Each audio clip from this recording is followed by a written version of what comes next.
I'm on my lunch break, but get this. I just got my renewal for my apartment. My lease is up in a couple of months, and they're sending it out to let me know if I'm going to be renewing my lease or if I'm like going to be leaving at the end of my term. I opened it up, and the minimum, I currently spend over $2,000 for my apartment a month. I live in a 3-bedroom apartment. It is not new by any means. It is an older apartment. I'm very grateful to have my own place as a single mother in this economy, but like, it's a lot of money to live here. The minimum, if I chose to renew my lease, is that it would go up is $350. That is the minimum for my apartment.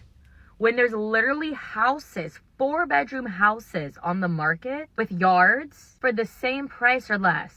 I'm not renewing my lease. Now, buying a house is definitely like, let's not compare. It's not like comparing apples to apples when we talk about buying a house versus renting, because you have many other expenses when you talk about buying a house. Your escrow and property taxes. You also got your maintenance as well as interest and all these other factors. So it's not apples to apples, but I get exactly what she's saying when she talks about, buying versus renting though. Season was very stressful financially.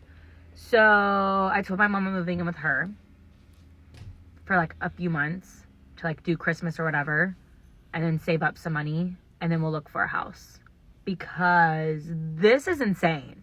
Like, truly, what am I spending $300 more on when the trash is always overflowing? There's always dog poop on our soccer courts. We can hardly use the pool because it's green half the time. I am appalled.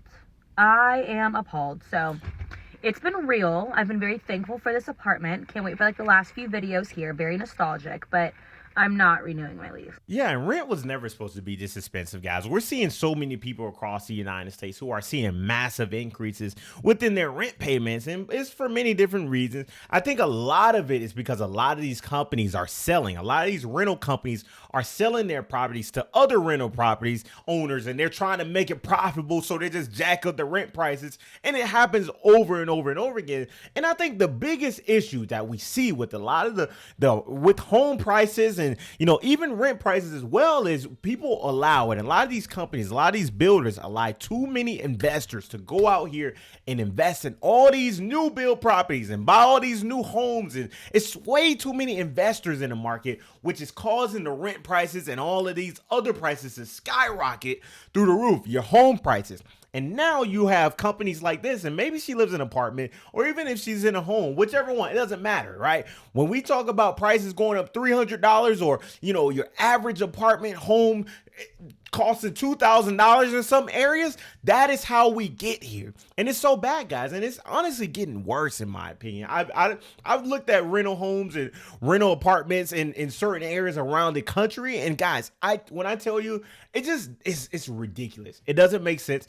Hence why you have people like, Mondani up in New York getting elected, because people are just fed up. People are just overpaying insane prices, guys. Rent was never supposed to be this expensive within the country. That lady just got up here and said she can't miss no checks because, for one thing, she need at least 2 of her checks to make payment for her rent. But why is rent so expensive? I've been telling myself all year that I'm ready to move to a different apartment. I'm ready to like switch it up, because sometimes you get tired of staying where you stay. It's like having to pay for housing, having to pay like rent or mortgage. It's never going to go away. Like, if you plan on being any type of grown, full-blown adult, you're going to have to pay rent. But it's like, how much are y'all willing to pay? What's the maximum amount you're willing to pay in rent? And for what? Anytime a 1-bedroom apartment is pushing almost $2,000 and it's not even what you would call luxurious, I just think that's crazy work. It's taking these people 2 paychecks out of 1 month when they already only get paid twice a month. It's taking them 2 paychecks or a paycheck and a half just to pay rent. And by now, all the grown adults have sense enough to know that rent is not the only bill that adults have to pay. Rent and mortgage may be the most expensive bill, but let me just tell you that the car notes are running neck and neck. And every other bill, I done seen people with some crazy high phone bills. So it's just like, why is the rent so expensive? I am sitting here showing this property, and I am just in disbelief. I got here a little early, but I know houses so well that I already know that my client it's going to be disappointed when we walk in. And it's super crazy to me that we have reached a point in the economy where this townhouse in Upper Marlboro, Maryland is renting for $2,900 a month. I'm going to show y'all these cases every time I get it, because I want you to understand that despite what's happening in the market, $2,900, $2,900, $2,900, yo. Yo, I can't make this up. I cannot make this up. And this is the problem. And we don't know when they bought this home. We don't know at what point, right? This is the problem with the housing market right now. And let's just make the assumption that they just bought this home, right? This is a townhome that's connected. Let's just make this something that they just bought this home. Within the height of the market that we've seen in a very long time, the prices are through the roof when we talk about buying homes, townhomes, apartments. They are through the roof.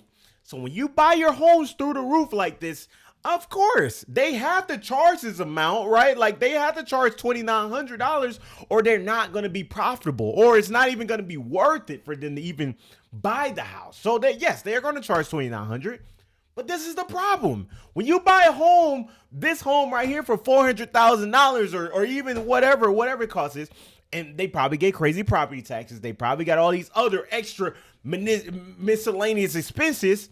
Yes, this is what happens, guys. And, let's let the video play because it gets worse from here. You need to do everything in your power to become a homeowner. Paying $2,900 a month in rent is asinine for a house that has major issues. I could tell. I ain't even got to be a home inspector. And guess what? The little patch of land that you see out here, this little greenery right here, is your responsibility to cut that grass. Whatever is available in the back, if there is a backyard, we'll see it when we go inside. You got to keep that up as well. You got to pay for lighting, electricity, water, gas, okay? You got to pay for all of that. And then you're paying them $2,900 a month. Renting does not make sense in the DMV. Yeah, and I guess it's based on the area. And her whole point is if you're going to be paying this much money for a home like this, you should just go ahead and buy, which I get exactly what she's saying, especially if you're going to be paying $3,000 a month. Yeah, go ahead and buy. And that is just my opinion. I'm not a financial advisor and I'm not a real estate expert. But yes, if you start to get up to that percentage in just rent prices, you're not even factoring utilities and all these other things, maybe you should consider buying. However, when you talk about buying a home like this that is renting for $2,900, that is probably going to be a lot more. You're probably going to be talking about more like $4,000 a month when you factor in everything within the system of how much it truly ends up costing. So you really got to sit down and do the math. And right now is not the time to buy. I'm just be quite honest with you. The market is so bad to the point of where I don't even think it's worth it to buy. I still would rent it out. I still would be a renter right now within today's, think about all the people who are just, because rent is so expensive, they're going out and they're flipping and saying, oh, because rent is so expensive, I'm just going to buy a home. Think about all the people who do this in the next coming years when the market finally comes back down. Think about how many people you're going to see that is going to be so underwater in their houses that they are going to be stuck. I mean, stuck to the point to where it's going to take them decades to get from under their home because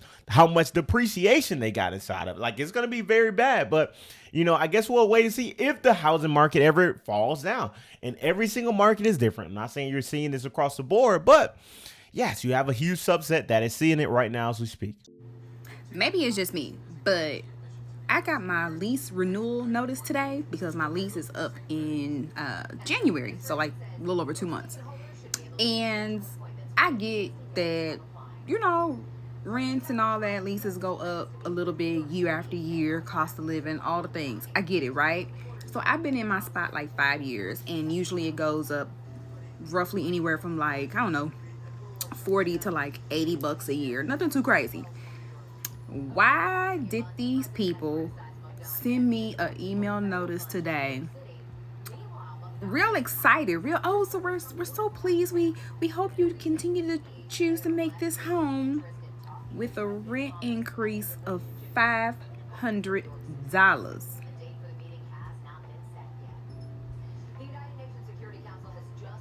Cause the fuck who? $500? Bro, in 5 years, cumulatively, it has not gone up $500 over the span of years I've been here. You mean to tell me it's gonna go up?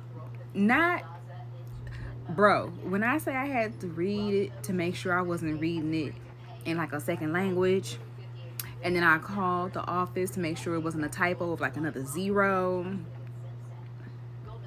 500 in 2 weeks, which is the end of this month. That gives them the 60-day notice to know whether I'm staying or going. Baby, you ain't got to worry about me. You ain't got to worry about me. Because see, I was already wanting to buy a home anyway, because I had sold my previous home in the height of COVID, when people were buying houses like crazy, ridiculous circumstances. So I sold my previous house in 2021 in like 7 days. You know, had an open house. It lasted like 5 hours. A gang of offers, like it sold quick as hell. But the conundrum then is that it was a seller's market and not a buyer's market. So I grabbed a little spot, figured I'd lay low for a year or two, again, not knowing what COVID was and what it was doing to the economy and all that. 1 or 2 years has turned into 5. Cool, no problem. But 500? I'm gonna tell you what you got me. It's up. So I guess I'm gonna take you out on a journey for the next 60 days as I prepare to vacate this home and migrate and hopefully prayerfully find another one. So buckle up, buttercups. Pray for me. So I just seen a post saying that rent prices are coming down. Trump is stopping rent prices from going up too high. And everybody's in the comments. I seen one lady say, yeah, rent prices should be for 1 bedroom, 1 bath, $450 to $750 a month. And people in the comments comment back to her saying, yeah, girl, facts. It should only be $500. Who do y'all think y'all should be mad at? Yeah. This is what I mean when I be saying, like, politics be playing in our face. Because here's the thing. A lot of y'all want to be property owners, but don't understand what it takes to be a property owner. Yeah. So your actual hate at the prices is like I'm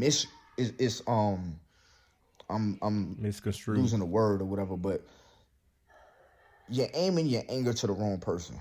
Right? Yeah. It should not be to the landlords. It should be to the banks. I'll give you an example.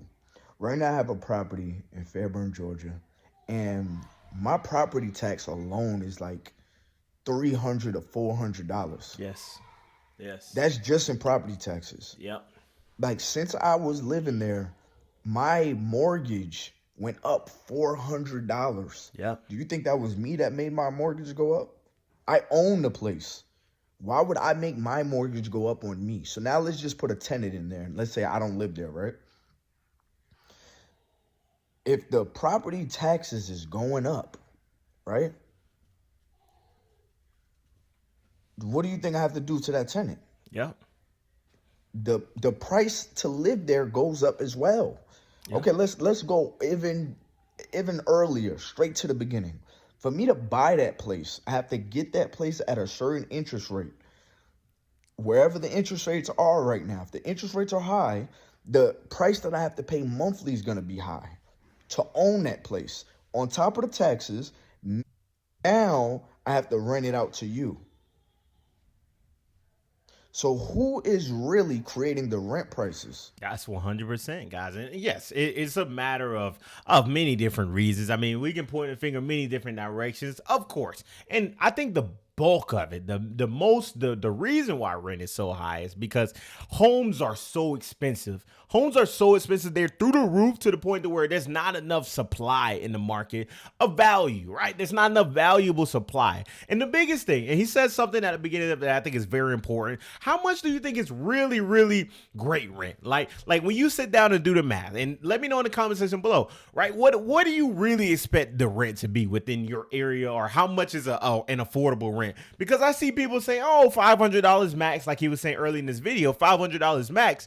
But I mean, $500 max for what? Like, what are we talking about in terms of $500? You know, like, are we talking about an apartment, like a 2-bedroom apartment for $500? You know, like it matters. Like, and every single area is going to be different. I'm not saying it's a one size fits all situation, but you have to sit down and think about what is realistic and what are we comparing $500 to. Like, when we talk about this first video that we just watched, this video right here with this house is not going to rent out for $500. I'm just going to say, I don't care which market we talk about. Like, this is a townhome that is probably going to, like, it's a townhome. Looks like maybe a 3-bedroom townhome, maybe 2-bath or something like that.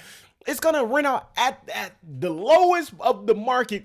I don't care which market you talk about, $800 minimum. And that's me being generous. I'm saying this is probably going to be like $1,000 if we're talking about maybe a couple decades ago. Nowhere near $2,900, you know, but I'm just saying in general. Guys, like, you have to really do the math and really be realistic when we talk about where we are within today's market, guys. And I don't think we're ever going to get back to $500 rent. But when we talk about 1-bedrooms renting out for $2,000, that is insane. I think truly, and this is when I sit back and look at the market of where we are right now within today's, you know, housing crisis or economy or rental crisis, whatever you want to call it. I think a reasonable average would be about $1,200. That is just where I stand. $1,200 is a great average in terms of how, you know, it goes down. And I think even lower, hopefully we can get down to 1,000, right? But we have to take it step by step.